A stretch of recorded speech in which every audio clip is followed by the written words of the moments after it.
Olá pessoal, tudo bem? Vamos então para mais uma aula de hermenêutica jurídica, seguindo com o nosso livro do professor Hélio Streck, Hermenêutica Jurídica em Crise, uma exploração hermenêutica da construção do direito, da livraria do advogado. Vamos falar um pouquinho hoje a respeito do capítulo 4, Dogmática e Ensino Jurídico, o dito e o não dito do senso comum teórico, o universo do silêncio eloquente do imaginário dos juristas.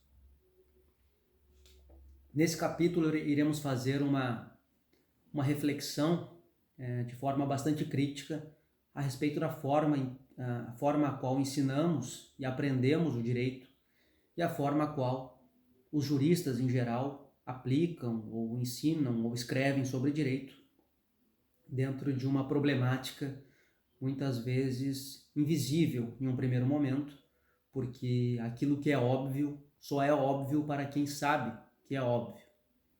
Então vamos lá. A gente começa esse capítulo fazendo uma reflexão aqui a respeito daquela noção de senso comum teórico, que é uma criação, um conceito do professor Luiz Alberto Vará, e sobre o qual já temos conversado nas últimas aulas. Aqui também ele vai fazer um resgate a respeito de um texto de Roland Barthes, se chama O Neutro, para discutir um pouquinho o que o Barthes vai chamar de ideosfera. Então, para além dessas expressões vulgares, dessas expressões comuns que nós vamos utilizando, e dessa compreensão muitas vezes rasteira que nós temos a respeito do direito, entra ainda essa problemática do que o Barthes vai chamar de ideosfera. Ideosfera é a palavra criada a partir de ideologia, sistema linguageiro de uma ideologia, precisando imediatamente o que já torna inexata a definição. Toda ideologia é linguagem, é um discurso, um tipo de discurso. Ideosfera, portanto, é essa esfera que nos deixa presos dentro de algumas ideias, dentro de alguns conceitos que operam dentro de uma ideologia, sem que nós percebamos, sem que nós verifiquemos de uma forma muito clara, muito exata, e é justamente essa cortina de fumaça, essa nuvem na qual nós estamos insertos por meio da linguagem que vai acabar delimitando os limites da nossa compreensão, os limites do nosso mundo, portanto. Ele começa a crítica aqui do capítulo discutindo algumas expressões que são bastante comuns em decisões judiciais, em sentenças, em acórdãos, enfim. Como, por exemplo, nesse sentido, a jurisprudência é mansa e pacífica. Nessa linha existe copiosa jurisprudência. Bom, muitas vezes nós temos lá em um processo que é cheio de questões específicas, é um processo, um caso concreto com muitas particularidades, e o que nós vamos encontrar lá na sentença é uma sentença padronizada, é uma sentença pasteurizada, que vai se utilizar de uma expressão qualquer que aparece em muitas decisões para decidir o nosso caso concreto, com base nessas decisões passadas, como se todos os casos fossem similares. Então vejam, nesse sentido, copiosa jurisprudência. E aí se relata ali, se escreve, se transcreve uma série de emendas, ou mesmo às vezes apenas o número dos acórdãos, por exemplo, 10 acórdãos que utilizam aquela expressão, como se fosse uma questão irrelevante. Ora, isso já foi decidido tantas vezes pelos tribunais. Mas muitas vezes tudo que se faz na decisão é a menção a uma frase, a uma expressão, e a partir daquilo o magistrado pode decidir o que quiser, porque simplesmente existe aquela expressão em outros acórdãos, sem fazer o que nós chamamos de distinguishing no estudo da doutrina estadunidense, os países de common law, em que ao se utilizar de um precedente é preciso explicar em que medida aquilo se diferencia e em que medida aquilo se aproxima do caso que foi citado.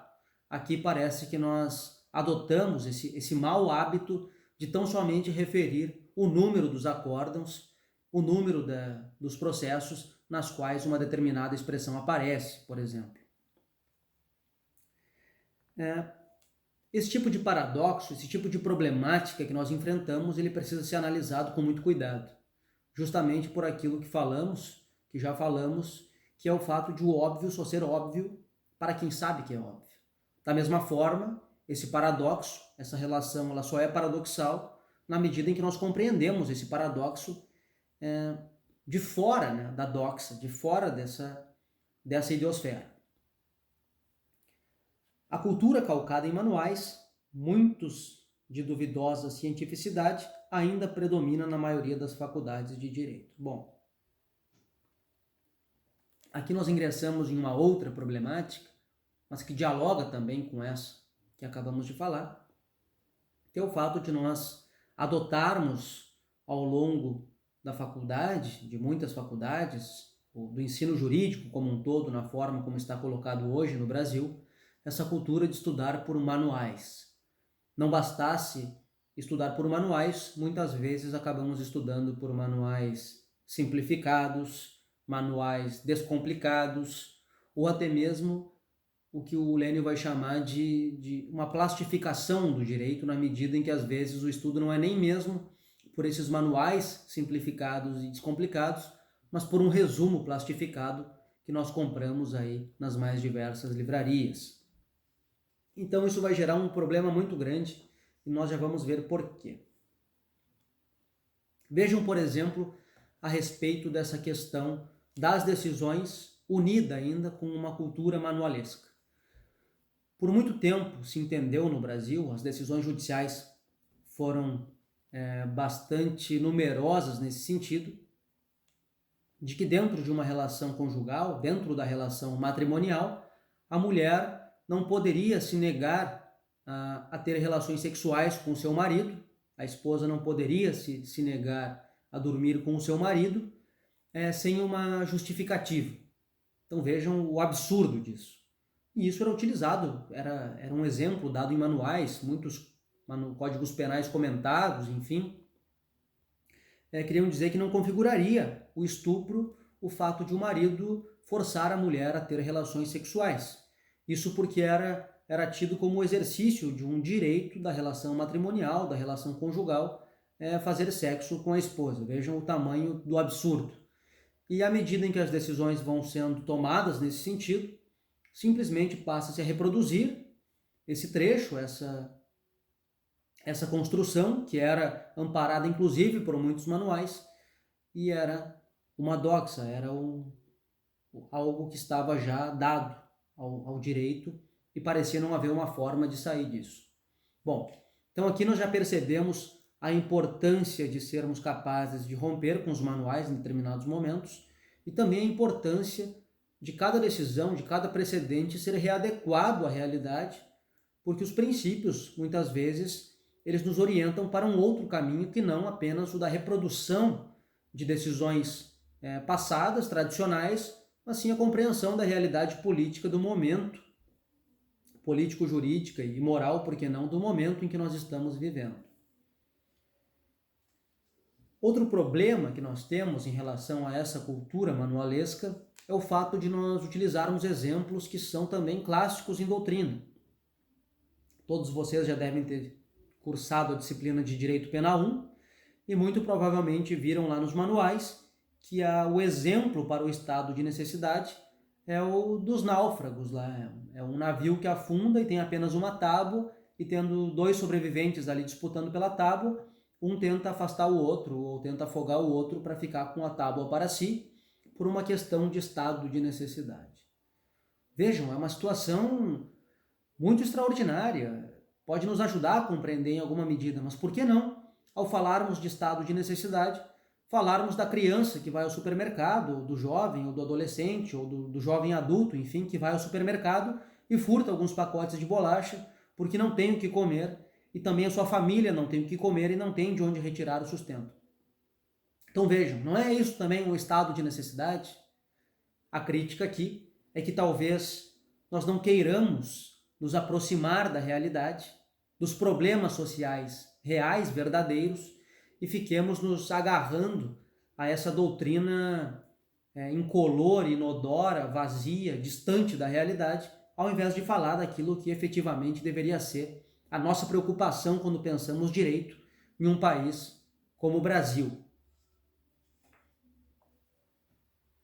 O professor Lênio cita inclusive uma anedota aqui do filósofo alemão Hegel, na qual, em uma aula, Hegel estaria falando em termos tão abstratos e tão distantes da realidade, a respeito da filosofia, do filosofar, até o momento em que um aluno pergunta, ou faz uma colocação, mas professor, isso está completamente distante da realidade, não é possível ligar isso a nada do mundo material, concreto, real, e ao que Hegel teria respondido, pior para a realidade. É quase como se nós fizéssemos isso em direito às vezes, e ficássemos discutindo o sexo dos anjos, ao invés de falar de problemas reais, pensar em soluções reais para problemas reais, soluções concretas para casos concretos. Então essa é a crítica que se faz aqui a respeito dessa torre de marfim na qual nós estamos muitas vezes pensando um direito que é um direito completamente abstrato, distante da realidade e que não iria servir para resolver nenhum tipo de problema, né, gente? Será que os melhores exemplos que nós temos para usar são aqueles de Caio, Tício e Mévio, com situações absurdas? A questão das doses do veneno, que um coloca um pouco de açúcar, mas os outros colocam só metade da porção que seria.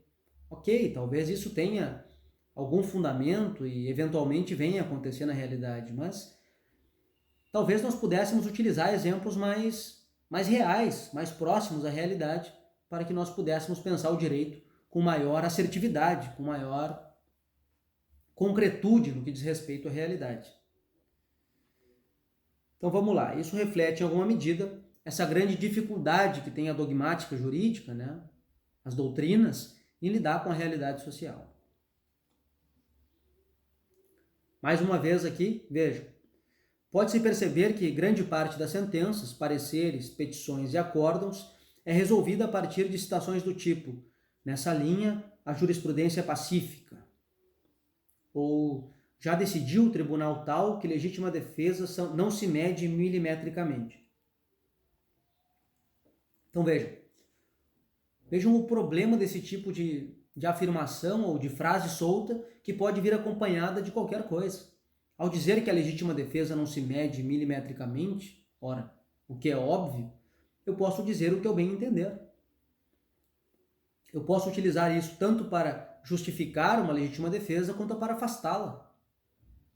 Se a medida não é milimétrica, o que é óbvio que não é, não estamos aqui trabalhando com réguas e com exatidões matemáticas, a partir daí abre-se espaço, abre-se uma lacuna para qualquer tipo de entendimento, para qualquer tipo de compreensão, para defender qualquer tipo de situação, em verdade.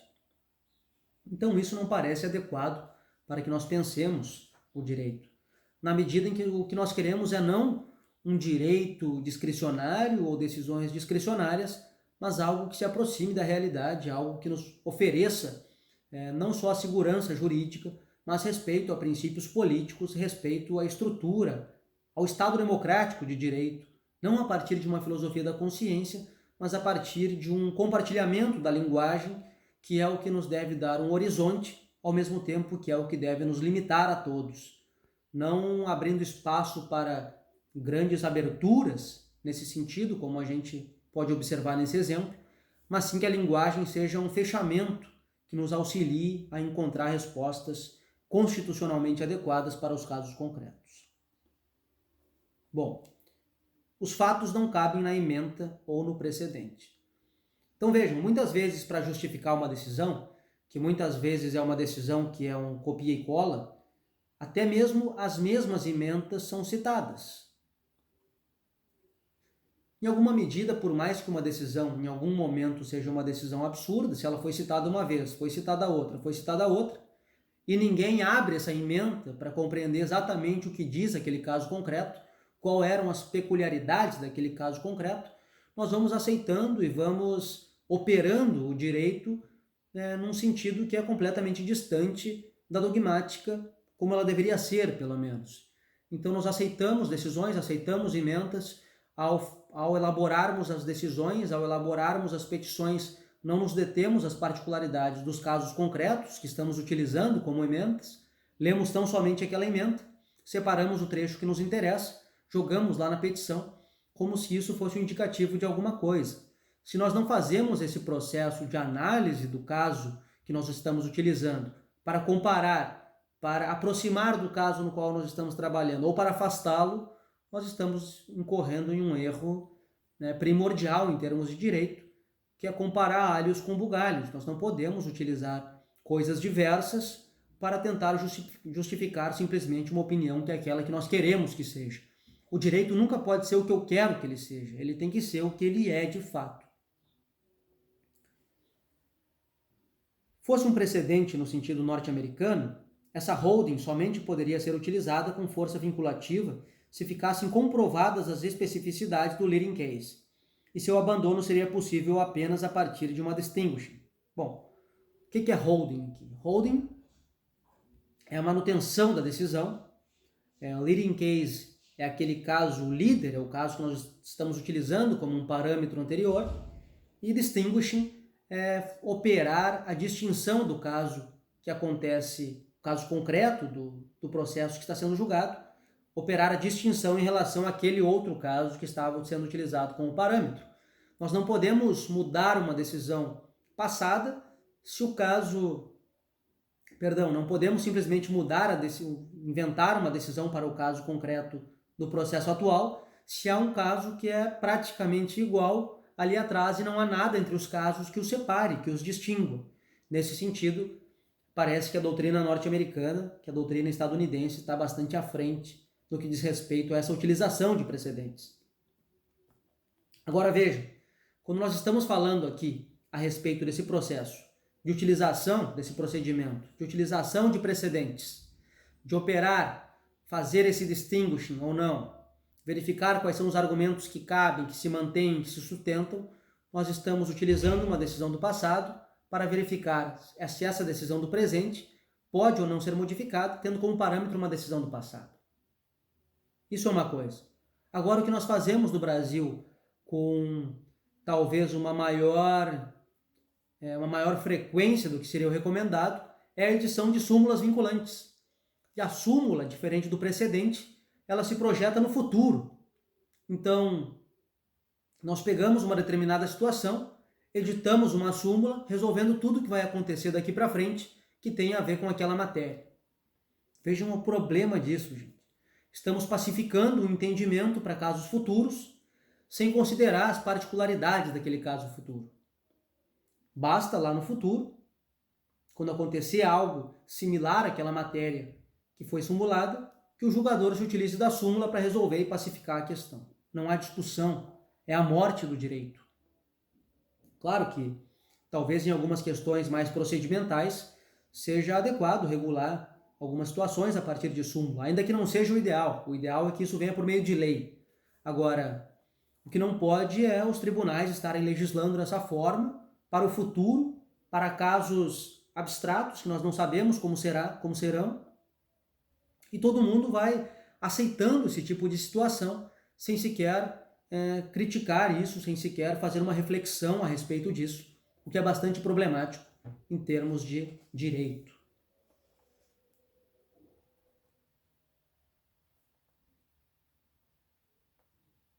O mais grave é que essa situação se repete no cotidiano das práticas dos tribunais, circunstância que venho denunciando há vários anos. Verbetes transformados em enunciados assertóricos com caráter universalizante. Exemplo marcante dessa espécie de mau uso de verbetes é o que certifica que, nos crimes sexuais, a palavra da vítima é de fundamental importância. E alguém duvidaria disso? Perguntou Lênin. Mas o que ocorre na prática? O seu uso para condenar e para absolver, muito mais para condenar. O que menos se perquire é se, de fato, naquele caso, a palavra da vítima teve especial relevância. Então veja, a crítica aqui é não em relação ao conteúdo material, substancial da expressão em si. É claro que em um crime sexual, dada a natureza do delito, a palavra da vítima assume uma fundamental, uma relevante importância em termos probatórios do processo. O problema é que, a partir dessa expressão, se houver uma palavra da vítima no sentido de condenar o acusado, como são as decisões que condenam amparadas na palavra da vítima, parece que basta isso. Não importa que haja uma série de outras circunstâncias, uma série de outras provas, a menos que seja algo assim gritante. Então, parece que nesse tipo de caso, quando há dúvida, se há a palavra da vítima, o que nós temos é uma condenação, que é inaceitável do ponto de vista da construção de uma dogmática jurídica séria, de uma teoria da decisão que se pretenda democrática, né, gente? Vamos além. Mesmo em algumas obras consideradas críticas, isto é, aquelas que procuram superar o senso comum teórico mais estandartizado, pode-se verificar uma recaída em velhos clichês, como a busca da verdade real, a vontade da lei, a intenção do legislador, o apelo à metodologia de Savigny e, mais contemporaneamente, a adesão ao fenômeno da ponderação de valores, fruto de uma equivocada importação da teoria da argumentação de Robert Alexy. Bom, não vou me adentrar especificamente a cada uma dessas situações, mas a crítica aqui é válida. É válida no sentido de que tamanha é a problemática da nossa dogmática jurídica e do nosso apego a uma noção de discricionariedade, que mesmo quando parece que nós estamos fazendo uma crítica que poderia nos ajudar a libertar desses grilhões que nos acorrentam, nós acabamos caindo nos mesmos problemas, quando não em problemas maiores, no sentido de uma má interpretação daquelas teorias que queremos interpretar. Vamos nos deter um pouquinho mais aqui a questão da vontade da lei ou a vontade do legislador. Essa figura extraordinária que aparece tanto em decisões judiciais, que aparece tanto em petições, que aparece tanto na prática forense, o legislador. E aqui a crítica vem de uma forma muito irônica por parte do professor Santiago Nino, citado pelo Ferraz Júnior. Vamos lá, vamos pensar nos atributos dessa figura singular que é o legislador. Primeiro, ele é permanente. Quando a gente fala de uma lei, enfim, e fala do legislador, parece que é alguém que existe desde sempre e para sempre. O legislador, esse ente quase que mágico, né? Ele é único, como se todo ordenamento obedecesse a uma única vontade, como se fosse possível compreender toda a complexidade e a dinamicidade do ordenamento jurídico para que houvesse uma vontade única, né? Uma voz única que conseguisse explicitar, conseguisse proferir leis que compreendessem toda essa dinâmica na qual nós estamos inseridos. Ele é consciente, ele sempre conhece todas as normas, ele é onisciente, tudo sabe, ele é onipotente, justo, coerente, onicompreensivo, operativo, econômico, preciso. Então vejam, quando nós invocamos a vontade do legislador, quando invocamos a vontade de uma lei para decidir um caso, para expressar a nossa posição a respeito de um caso, isso é muito problemático, porque não existe essa figura mítica que é o legislador. Como se para aprovar um projeto de lei não fosse necessário muito debate, muita discussão, muitas opiniões contrárias em termos de Câmara dos Deputados, de Senado, do Congresso Nacional como um todo, ou mesmo de parlamentos esparsos pelos estados e municípios. Então, a gente pega uma lei e fala, não, nessa lei aqui, nesse sentido, o legislador quis tal coisa. Ora, isso não aparenta ter o mínimo de razoabilidade. Pode alguém ainda acreditar em tais propriedades ou características do legislador? É claro que não, né, gente? E vejam, essas críticas elas são importantes aqui, nessa reflexão que nós fazemos, porque elas aparecem de uma forma muito recorrente. Essas expressões aparecem no cotidiano que nós observamos nos tribunais. Então, falar desse tipo de coisa é falar daquilo que falamos no início do capítulo a respeito do senso comum teórico dos juristas, a respeito dessa idiosfera, porque nós vamos operando essas expressões, vamos aceitando e vamos utilizando sem perceber tudo que está por detrás delas. E esse é o objetivo da nossa disciplina aqui, desvelar esse sentido, essa compreensão, essa crítica que parece estar velada por uma ideologia que nos domina. Mais um problema que é denunciado aqui por um autor chamado Alf Ross é o seguinte, que os autores dos textos jurídicos façam política jurídica encoberta ao apresentar como meras descrições do direito positivo suas interpretações pessoais baseadas em valorações. Então vejam, eu tenho uma determinada posição, eu tenho uma determinada opinião sobre um determinado assunto e há uma lei que versa ou malversa a respeito desse assunto. Eu escrevo um livro a respeito não da minha compreensão jurídica, técnico, de uma construção profunda, orientada por um paradigma da filosofia da linguagem. Não. Eu apenas tenho já um entendimento prévio, que é um entendimento que me interessa, escrevo sobre aquela normativa e publico um livro. E se eventualmente eu tiver o título de doutor ou, enfim, pós-doutor, aquilo pode-se começar a utilizar esse meu livro para justificar uma série de coisas. Sejam advogados, promotores de justiça ou magistrados, porque aquilo vai ter um caráter de tecnicidade. Afinal, é um livro de um doutrinador renomado. Agora vejam o problema se, por exemplo, um promotor de justiça tem uma compreensão diversa do que é o texto constitucional no que diz respeito às garantias das pessoas.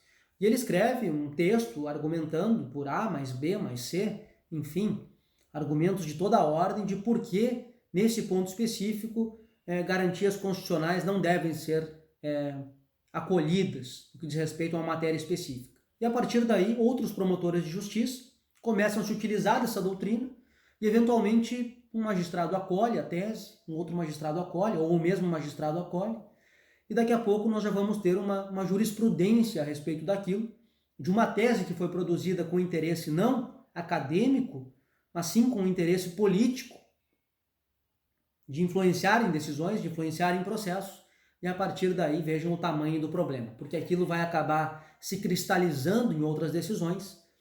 Esses precedentes vão acabar sendo utilizados muitas vezes sem operar aquela distinção entre processos ou avaliar o caso concreto a partir do caso concreto anterior. Então vejam o problema que nós enfrentamos a partir disso. Tudo isso vai nos colocando numa rede do que o Bourdieu vai chamar de violência simbólica. Violência simbólica porque não há uma coação imediata, não há um medo imediato a respeito daquilo que vamos fazer ou deixar de fazer, mas há uma aceitação da nossa parte. A violência simbólica age muito mais no processo de recepção daquilo que está posto como ideosfera, como ideologia, de forma que nós nos sentimos controlados na medida em que, ao mesmo tempo em que a gente pode não concordar com aquilo, nós nos sentimos compelidos a aceitar aquilo ou a ir naquela linha, porque por mais que eu saiba que existem alternativas, eu sei que essas alternativas não têm chance de prosperar, razão porque eu acabo me dobrando, aceitando aquilo que está posto, o que vai ocorrer dentro desse processo de violência simbólica. O resultado é o aparecimento de um arbitrário juridicamente prevalecente, traduzido através da busca do correto e fiel sentido da lei, jurisprudências dominantes, correntes doutrinárias mananciosas.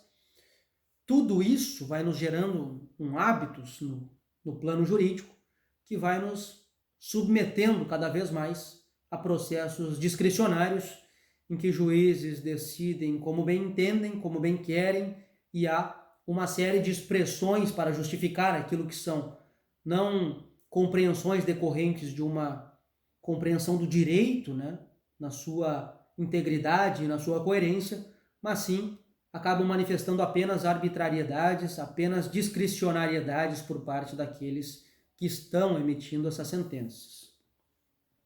E eu peço licença aqui, pessoal, para fazer a leitura de um parágrafo. Ele é um pouco longo, mas ele é a respeito de um trabalho de um aluno da pós-graduação da Universidade de São Paulo no ano de 1981.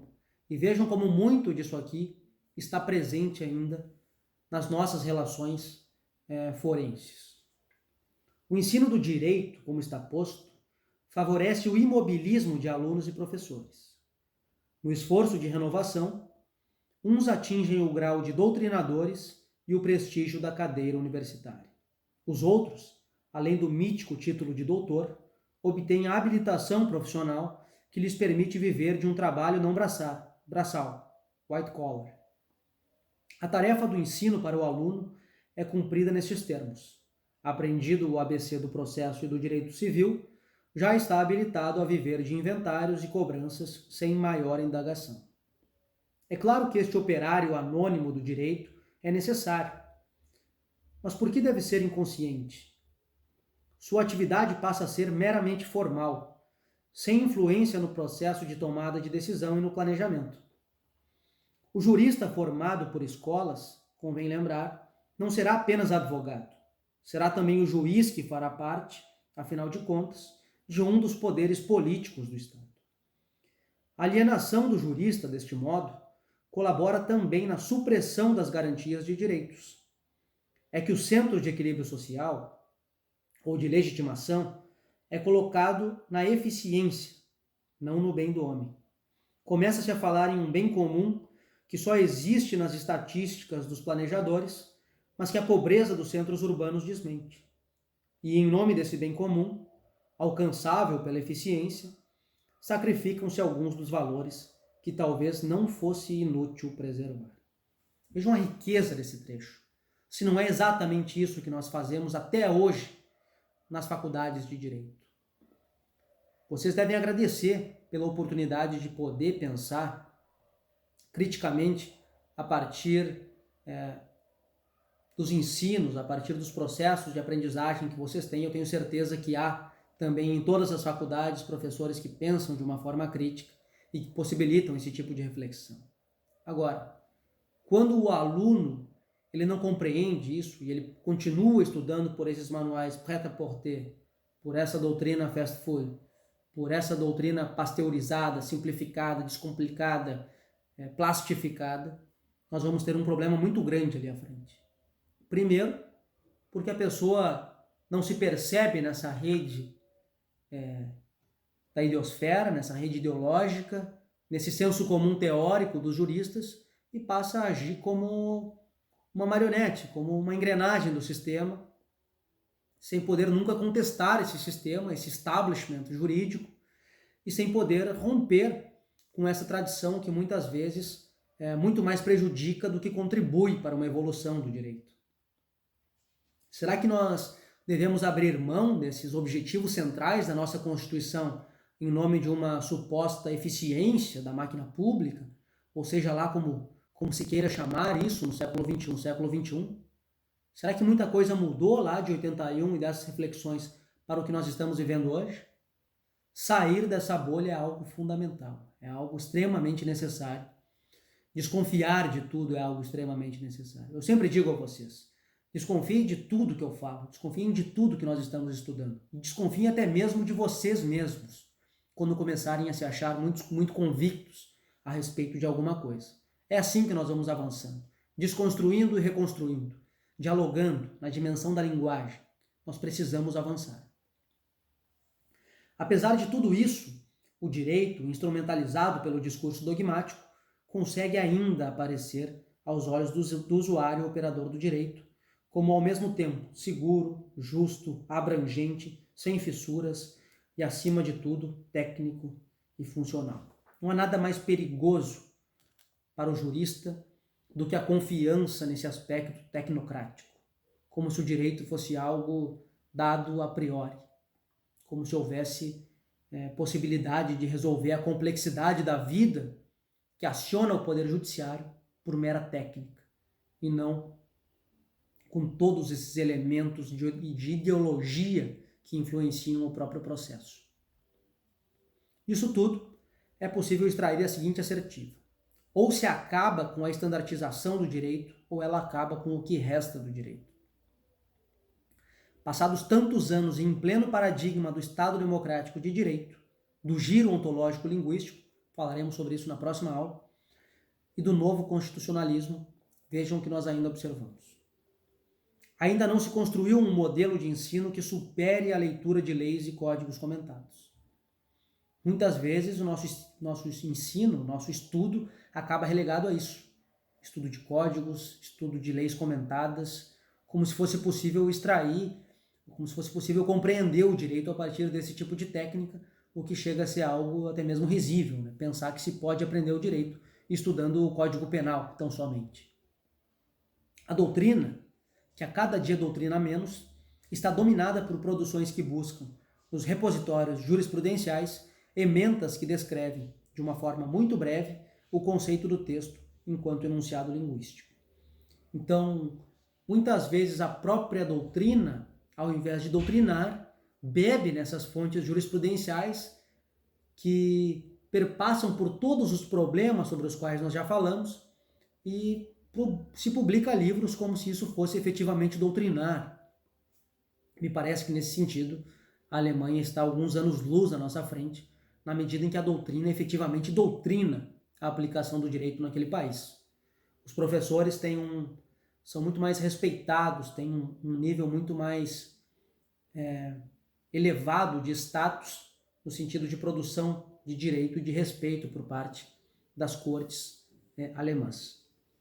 Terceiro, a proliferação da cultura estandartizada, inventários e comentários simplificados, vem acompanhada por um fenômeno que pode ser denominado de neopentecostalismo jurídico, cuja função é vender facilidades aos estudantes e aos profissionais que pretendem passar em concursos públicos, com publicações que já no título expõem o seu objetivo: esquematizações e simplificações. Não está na moda isso, gente? Não é o que vocês veem por aí em sites de livros de direitos, em livrarias? Não há uma elevada venda de simplificações em relação ao direito? O que eu vou dizer agora não é nenhuma novidade, mas o direito não é fácil. Não é fácil. E não adianta a gente querer deixar ele fácil ou querer que ele seja fácil, porque ele não é. E compreender o direito, compreender com profundidade aquilo que nós precisamos compreender, exige mais do que um estudo simplificado, descomplicado, puramente manualesco a respeito das questões. Isso é muito problemático na medida em que muitos profissionais, muitos estudantes que passam a faculdade toda estudando só a partir desses conceitos simplificados, desse direcionamento do ensino, do estudo para a aprovação em concurso público, muitas vezes, ao conseguir essa aprovação, vai ser um profissional que só vai poder reproduzir aquilo que sabe. E se aquilo que sabe é tão somente esse conhecimento estandartizado, simplificado, descomplicado, é isso que vai aparecer na prática profissional. E o direito é muito maior do que isso. A vida é muito mais complexa. Não existe o manual simplificado da vida, não existe como viver de uma forma descomplicada. É preciso compreender essa dinâmica para compreender a importância de se refletir e de pensar de uma forma crítica o aparato judiciário como um todo. Quarto, até mesmo em determinados setores da pós-graduação stricto sensu, mestrado e doutorado, continua-se a fazer descrições de leis e casos. E aqui a crítica é, por exemplo, fazer um doutorado em relação à lei do cheque, por exemplo, ou qualquer outra questão que vocês queiram, mas que seja uma questão muito mais monográfica, muito mais cabível em uma especialização do que efetivamente um mestrado e doutorado. Qual é o problema disso? Alguém que faz uma faculdade pasteurizada, como já dissemos, tudo simplificado, tudo descomplicado, tudo manualesco, consegue ingressar porque publicou alguns artigos também descomplicados, manualescos. Ingressa numa pós-graduação, num mestrado, num doutorado e continua fazendo só isso. Vai obter, portanto, o título de doutor em direito. Alguém que não faz um exercício crítico. É possível acontecer isso, como acontece. E o que nós teremos a partir disso?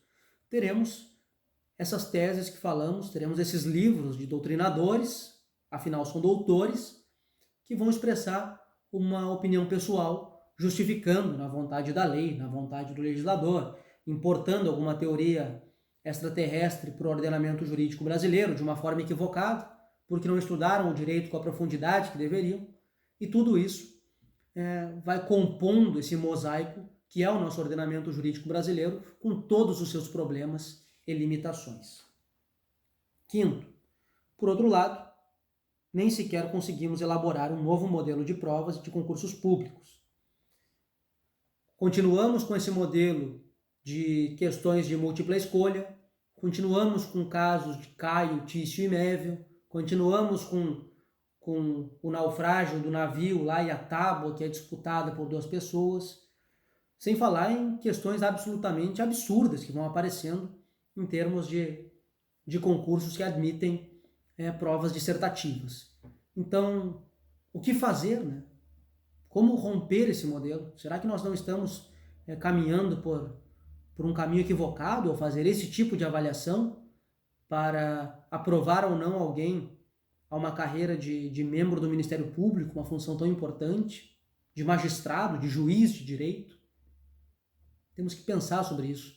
Temos que, enquanto não temos uma solução para isso, pelo menos pensar de uma forma crítica e sempre tentar ir para além dessa estrutura que está colocada, me parece de uma forma bastante limitada. Sexto, o modelo de decisão judicial continua o mesmo há mais de um século.